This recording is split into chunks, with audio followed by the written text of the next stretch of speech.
Is Israel planning to build the third temple? For some, this is the ultimate end times question. It's my first time that I've seen the holy light, and I'm very blessed by God to have seen it. The different religions have different names. The Jews call the two arches together the Gate of Mercy. Of the holy fire from Jerusalem will give peace all around the world. Jesus is risen. Jerusalem has once again etched itself into the annals of history, with an event that is as controversial as it is prophetic. For nearly 2,000 years, Jewish worship on the Temple Mount, the holiest site in Judaism, was forbidden. No prayers, no songs, no sacred whispers were allowed. Yet, in a moment that stunned the world, that long-held silence has been broken. On June 29, 2024, a viral handheld video captured something few believed they would ever witness. Jewish worshippers openly singing atop the Temple Mount, surrounded not by opposition, but by protection. There were no arrests, no harsh removals, only voices raised in joy, reclaiming a sacred tradition lost to time. This moment did not emerge from a newsroom or political decree. It came from an unfiltered, unexpected glimpse into a spiritual breakthrough. The clip quickly circulated, touching hearts, igniting debates, and stirring a strange stillness across nations. It was not a shift in policy alone, but a shift in prophecy. The Temple Mount, long a symbol of sacred tension, had suddenly become a place of revived worship, and the implications were immediate. Centuries of restrictions had fallen in a moment. The question now asked by many, what comes next? To understand the magnitude of this moment, we must look back. For decades, the Temple Mount was a sacred yet restricted space. While it holds immense significance to Jews and Christians, Jewish prayer was banned under the status quo. Even a silent prayer could lead to confrontation. Muslims could worship freely, but Jews and Christians approached as tourists, watchful, quiet, and constrained. That has now changed. Under the direction of Israeli minister Itamar Ben-Gvir, long-standing limitations have not just been eased, they've been reversed.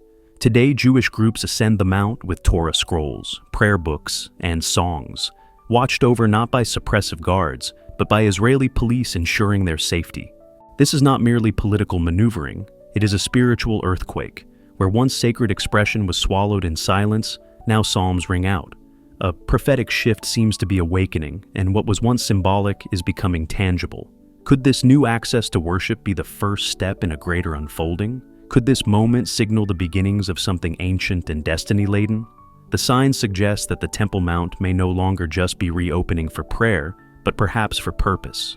That purpose comes into sharper focus with another startling development, the arrival of the long-prophesied red heifer. In the hills of Israel, under clear skies, a perfect red heifer was born.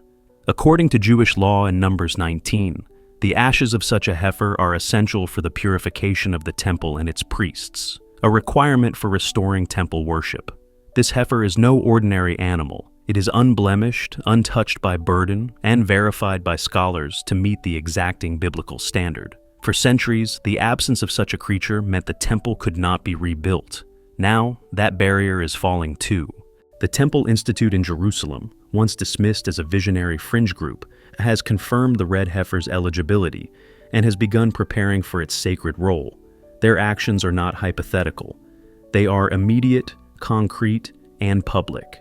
And as worship returns to the Temple Mount and the red heifer enters preparation, another sobering reality emerges. The world is quiet. There is no global outrage, no sweeping condemnation. The silence of the nations is deafening. It's as though history itself is pausing, holding its breath for what comes next. But these developments aren't isolated, they're converging. The Temple Institute has already completed the blueprints for the Third Temple. These are not abstract diagrams, but detailed architectural plans based on ancient texts, created in collaboration with rabbis and engineers. Sacred vessels, the menorah, silver trumpets, the table of showbread, have been crafted and await use. Even the priestly garments, including the high priest's breastplate, have been woven according to biblical instructions. Every physical item needed to resume temple service is complete. Most strikingly, the priesthood is no longer a relic of history. Through DNA testing and family lineage, descendants of the Levitical priestly class have been identified. These men have been trained for years in ancient sacrificial rituals. They've studied purification rites, learned the sacred songs, and prepared for service. The Sanhedrin, the ancient Jewish council of elders, has also been re-established and meets regularly to deliberate and issue rulings. Once a historical footnote, the Sanhedrin is now actively declaring that temple worship must return. With worship, a red heifer, vessels, priests, and now access to the mount, almost every requirement for the re-establishment of the temple is being fulfilled. What once seemed like religious idealism has become a literal checklist, nearly complete. And this convergence brings us to a critical question. What does Scripture say comes next? Biblical prophecy is clear.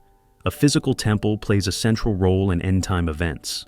Daniel 9:27 speaks of a coming ruler, often interpreted as the Antichrist, who will establish a covenant and later desecrate the temple by ending sacrifice and placing the abomination of desolation in the holy place.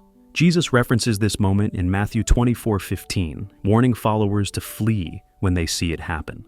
Revelation 11 commands the measurement of a literal temple and altar, with distinctions made between sacred and secular ground. These passages are not metaphorical. They require a physical temple to be in place. Without it, these prophetic milestones cannot unfold. And now, for the first time in millennia, that temple seems within reach. The blueprints, the priests, the vessels, the access, everything is aligning. What once felt mystical is becoming manifest. These are not theories, they are observable realities. And as global chaos deepens, the movement toward temple restoration accelerates. But why now? The answer may lie not in human strategy, but in divine timing. Israel remains under constant threat, from Iran, from Gaza, from internal unrest. Politically, it is fractured. Spiritually, it is stirring. History shows that God often moves during upheaval, not peace. Moses faced Pharaoh amid plagues. The Second Temple was rebuilt in the aftermath of exile and ruin. God's work often begins in the shaking, and perhaps now, while the world braces for war, heaven is laying foundations. This is not merely political restoration. It may be prophetic progression. What happens next could redefine the future. As preparations for temple worship advance, the world watches, silent and uncertain. The signs are no longer buried in symbolism. They are rising in stone and song, in sacrifice and sovereignty. And the final piece, that perhaps is still to come. But one thing is clear. Something sacred is beginning.